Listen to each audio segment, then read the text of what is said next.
ketika kita ngomongin ESG, kadang kita berpikir bahwa ini cuman jadi beban organisasi nih, kita harus mempertimbangkan efek lingkungan. Gimana sih transformasi digital ini bisa membantu keputusan-keputusan investasi yang berkelanjutan atau sustainable.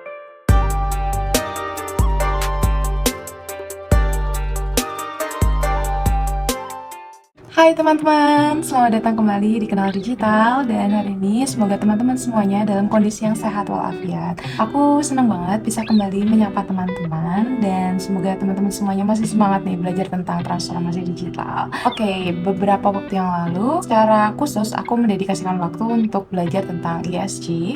Sebenarnya udah dari lama ya tertarik, cuman kayak beberapa waktu yang lalu baru mulai intens nih belajarnya. Dan ada satu hal yang menarik banget terkait dengan apa sih hubungannya environmental atau lingkungan dengan transformasi digital. Oh, kebalik, hubungan transformasi digital dengan lingkungan. Kayaknya seru juga kalau kita bahas. So I decided to record this one. Aku mau cerita ke teman-teman gimana sih hubungan antara kedua hal ini. Walaupun kayaknya agak nggak nyambung ya, tapi kita lihat sih sebenarnya akan nyambung nggak gitu. Oke, tapi sebelumnya aku akan bawa teman-teman walkthrough dulu ke beberapa artikel yang terkait dengan hal ini. Yang pertama adalah artikel dari EY. Oh, aku sambil baca ya, biar nggak salah menyimpulkan apa yang dimaksud. Oke, jadi di sini EY tulisannya dari Duong Nguyen, dan dituliskan bahwa transformasi digital dan sustainability ini telah menjadi topik yang menarik sekali ya di era modern ini, dan menjadi sangat mainstream gitu ya. Tapi yang perlu kita lihat adalah gimana sih transformasi digital ini bisa membantu keputusan-keputusan investasi yang berkelanjutan atau sustainable, bagaimana bisa mengintegrasikan ESG dalam organisasi kita.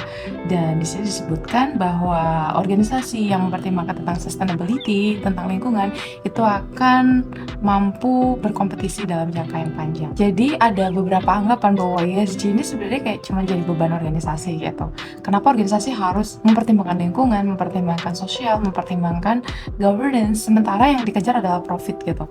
Dan ini bisa jadi bertentangan ya antara ESG dengan profit. Kalau kita mempertimbangkan profit, kadang kita harus memikirkan ESG, dan kadang kalau kita memikirkan ESG, itu artinya kita harus mengalah soal profit. Nah, tapi tulisan di EY ini menyatakan bahwa in the long run, dalam jangka yang panjang, sebenarnya ESG ini justru tidak bertentangan dengan profit. Justru itu akan membantu organisasi untuk lebih survive dan untuk dapat berkompetisi dalam jangka yang panjang.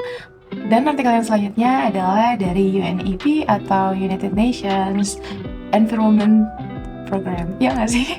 Aku takut salah lagi kepanjangannya. Bener ya sih sebenarnya aku baca. Oh ya, right, correct.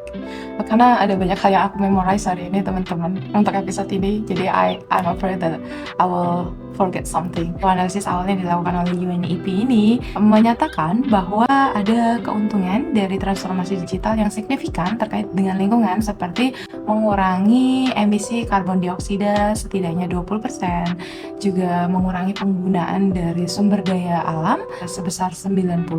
Wow, that's quite big. That's good actually. Oke, next kita akan baca juga artikel dari UNDP, United Nations Development Program. Aku salah nggak sih? Nanti kalau aku salah pokoknya aku benerin lah ya teman-teman. Dan dinyatakan bahwa transformasi digital yang inklusif, transformasi digital yang mengikutsertakan semua pihak itu bisa membawa beberapa keuntungan. Transformasi digital itu bisa berdampak positif, khususnya terkait dengan orang-orang yang tertinggal. Jadi prinsipnya UN sendiri kan leaves no one behind, jadi tidak meninggalkan siapapun, dan dipercaya bahwa transformasi digital itu bisa menjembatani atau membantu menyelesaikan problem terkait kesenjangan. Oke, tadi itu 3 artikel yang menurut aku menarik untuk dibaca terkait dengan transformasi digital dan lingkungan, dan langsung saja aku akan bahas lebih mendalam terkait dengan transformasi digital dan lingkungan. Transformasi digital berjalan sangat masif, setidaknya dalam beberapa abad terakhir, dan tentu kita ingin tahu juga sebenarnya bagaimana sih dampaknya terhadap planet bumi kita, terhadap lingkungan kita, karena bagaimanapun kita cuma punya satu planet ini, tempat kita tinggal, dan tentu kita harus menjaganya dengan baik, memperlakukannya dengan baik. Dan akhirnya ada perhatian khusus ya dari beberapa pihak terkait dengan gimana sih transformasi digital ini dampaknya terhadap lingkungan. ada beberapa pihak yang menyatakan bahwa transformasi digital ini berpengaruh positif terhadap lingkungan, dan juga ada yang sebaliknya menyatakan bahwa transformasi digital ini justru berdampak negatif terhadap lingkungan. Dan kalau saya baca-baca lagi, sebenarnya ya both sides itu benar gitu. Jadi ada memang transformasi digital yang sifatnya itu berpengaruh positif, dan ada juga yang berpengaruh negatif. Tapi bagaimana sih ke depan, yang penting adalah pengetahuan tersebut digunakan untuk kita ke depannya merancang sustainability ini gimana selalu jadi konsideran atau selalu jadi pertimbangan dalam transformasi digital. Itu kan sebenarnya intinya ya, segala hal itu punya sisi negatif maupun sisi positif. But yang bisa kita lakukan adalah gimana sih kita merancang masa depan kita dengan melihat kedua sisi, terus mengakali gitu ya. Maksudnya menggunakan kemampuan terbaik kita untuk bisa memaksimalkan keuntungannya dan meminimalisasi kerugiannya. Dan hari ini aku akan mencoba lebih dalam membahas 4 hal. Yang pertama tentang data center, yang kedua tentang IoT, yang ketiga tentang pengembangan sistem informasi, dan yang terakhir adalah tentang sampah elektronik. Oke, kita akan mulai aja langsung dari data center.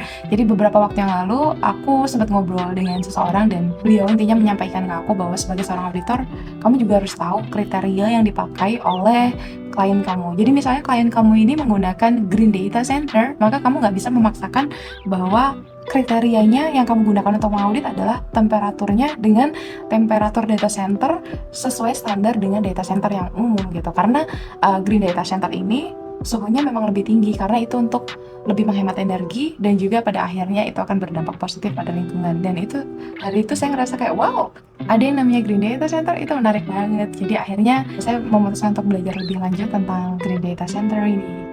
Karena salah satu aspek krusial dari teknologi masa kini adalah data ya teman-teman, dan penyimpanan data ini tentu semakin lama akan semakin besar kebutuhannya, dan tentu harus dipikirkan bagaimana sih ke depannya pengelolaan data ini atau penyimpanan data ini tidak berpengaruh secara negatif terhadap lingkungan, atau setidaknya kita minimalisasi dampak negatifnya terhadap lingkungan. So akhirnya ada satu hal namanya tadi green data center, yang intinya adalah bagaimana data center ini penggunaan energinya dihemat, dan juga kalau bisa penggunaan energinya berasal dari sumber-sumber yang terbarukan seperti panel matahari, solar panel, apa sih bahasanya, panel matahari. Penggunaan dari sumber energi yang terbarukan itu adalah salah satu ciri dari data center, dan ini sebenarnya aku udah melihat fenomenanya ada di Australia. Jadi di sana rumah-rumah sudah banyak yang menggunakan panel matahari, terus industri juga sudah, dan sepertinya walaupun saya belum pernah mengkonfirmasi langsung, sepertinya mungkin di sana juga data centernya sudah bergerak ke arah sana. So aku pikir ini menarik banget, karena data center tentu kebutuhannya akan semakin banyak di masa depan, dan kalau bisa dihemat energinya atau bahkan menggunakan energi yang terbarukan, ini tentu akan sangat menarik gitu. Jadi itu bagaimana kita melihat digital transformation bisa tetap ramah terhadap lingkungan. Oh ya, tambahan, jadi setahu aku juga kalau green data center ini dia memilih perangkat-perangkat juga yang hemat energi. Jadi kayak servernya, AC-nya, dan sebagainya. Jadi perangkatnya baik yang sifatnya IT maupun non-IT, dia dipilih yang memiliki sifat hemat energi. Oke, selanjutnya adalah IoT, dan kayaknya kalau yang ini hubungannya agak kelihatan ya, soalnya kalau kita ngomongin IoT, pasti kita kebayang bahwa itu adalah perangkat yang pintar, perangkat yang punya smart sensor, dan smart sensor ini nantinya akan bisa ngebantu untuk menata tentang storage-nya, terus bisa memprediksi juga ke masa depan kebutuhannya, terus bisa mengatur suhunya sendiri, dan sebagainya. Jadi smart sensor ini akan berguna banget untuk bisa menyesuaikan energi yang dibutuhkan, dan akhirnya apa? Akhirnya akan mengurangi jejak digital karbon atau carbon footprint, dan ini tentu punya dampak yang positif terhadap lingkungan. Oke, selanjutnya praktek yang juga akhir-akhir ini menarik perhatian aku adalah green software development. Jadi kalau kita familiar dengan konsep pengembangan sistem, nah ini ditambah dengan bagaimana pengembangan sistem ini mempertimbangkan konsumsi energinya.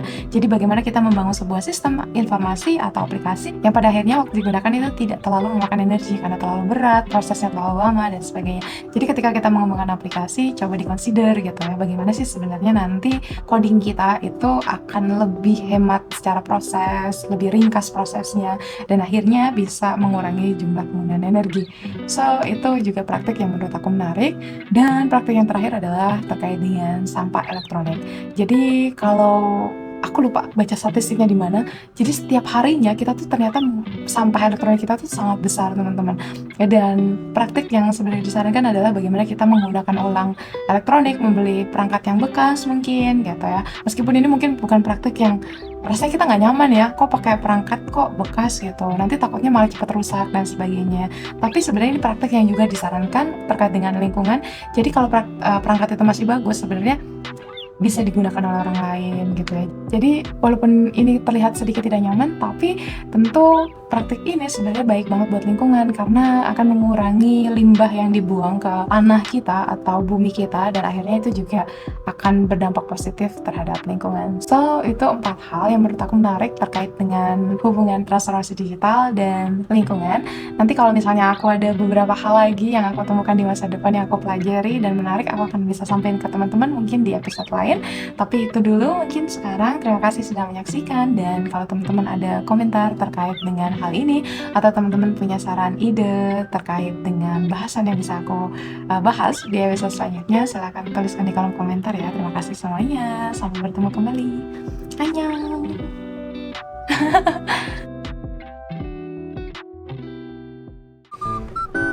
Agak naik gak sih guys? Is it okay? Yeah, I guess it's okay. Hai teman-teman. Hai teman-teman. Selamat datang di Kenal Digital. Hai teman-teman. Hai teman-teman. One eternity later. Hai teman-teman. Selamat datang di Kenal Digital. Sebentar ya teman-teman. Aku baca ada email which is quite important. Itu bisa membawa beberapa keuntungan. Bentar, what happened?